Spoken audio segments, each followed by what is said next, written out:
anything that removes responsibility from you and gives you an easy way out is probably deceiving yourself. And at the very least, you need to test your theory, right? You need to try to disprove it. If you're not willing to try to disprove that it's all about money, then you have an excuse, not a belief or a mindset. So what I mean is, if you tell yourself, okay, well, I don't have enough money, women need money, so I'm not going to go out and approach. That is, now you don't have to do something that's hard. You don't have to face rejection. You don't have to take action. You don't have to stop subscribing to OnlyFans. You don't have to sign up for a boot camp to make it 1,000 times easier and help you get results within the course of a weekend.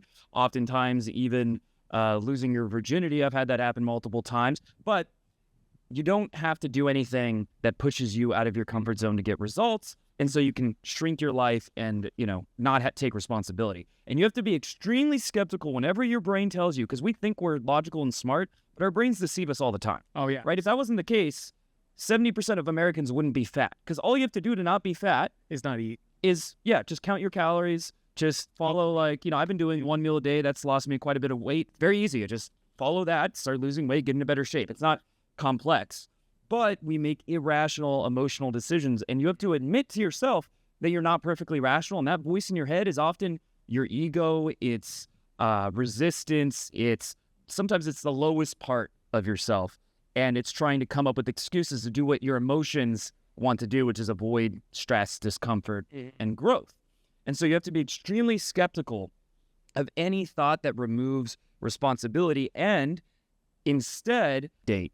And they all reject me because now I have some evidence that what I have is not good enough and it's not going to work for me. But if you haven't done that and you've decided you're not going to try, you're being a huge bitch, right? You are shooting yourself in the foot and you're preventing the possibility of success and the possibility of getting a better mindset, right? You're going to continuously prove your mindset because you're not able to get any evidence to the contrary. You're proving, well, I don't have enough money because I'm still not getting laid. And you believe it more and more and more. And it gets heavier and heavier and heavier. And it's like you're sinking in.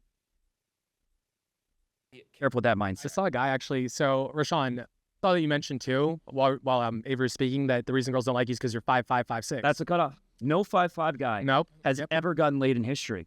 It's actually, if we're the first, it'd be amazing. Dude, you should be a coach if you get laid. No, there is a coach. What's he called? There was, I think he's active crash on you anymore, but there was a coach that was like 5'0". It was like something Casanova, like mini Casanova or something. That's a fire. It was like a Tyrion Lannister kind of level height. And he showed himself pulling and getting resistance. Now, am I saying that if you're 5'5", especially if you're like 5'0", is it a disadvantage? Of course it's a disadvantage. Is 6'4" a pretty substantial advantage? Yeah, I wish, I wouldn't mind being 6'4". And do they have it easier? Yeah. But I would also have it easier if I was born into wealth, and then it would be easy to be rich, right? It's harder that I'm not. But what I think of, are there other people that had my situation or worse who still made it? Yep. Who still had success, right? Is that possible that could have happened or could happen? It's like, yeah. So I'm not going to think about that. It just doesn't enter my mind. It's just noise. It's bullshit. And I don't think about it because it's not testable, right? The only way, or you're not testing it to get that belief. And once you test it, you almost always disprove it, right? I disproved, I can actually start making 6 figures online working. At first I was working like 20, 30 hours a week, and eventually I went even less. It's not that hard. It's just people don't want to try, right? People don't want to be disciplined and consistent and all these things. But when I tested my theory, because people told me it's not going to happen, you're going to fail. I tested my theory, disproved my limiting belief. And that's the process of success in game or success in honestly anything. All right, you think you're being really logical by saying that? I say you're doing the opposite. All right, let's say you're a robot and your number one fucking goal is get results in this shit. Do you think the robot's going to give a fuck about the fact that it's 5'6", 5'5", and be like, oh, there's nothing I can do? No, with the robot, if you're thinking like this, repeat after me, say beep, boop, be a fucking robot for a second. Think about this logically, not emotionally like you were, complaining about being a certain height. If you're thinking about this logically, what do you have control over? How can you get this fucking done? That's great, yeah. So there was a 5'5" robot that was beep boop, little guy, short king robot. And I thought I invented beep boop. I'm disappointed I didn't, but because I've heard other people use it. Maybe just I spread it. Anyway, a 5'5" robot, and it's programmed to get laid as much as possible. And that's its only, directive. What's it going to do?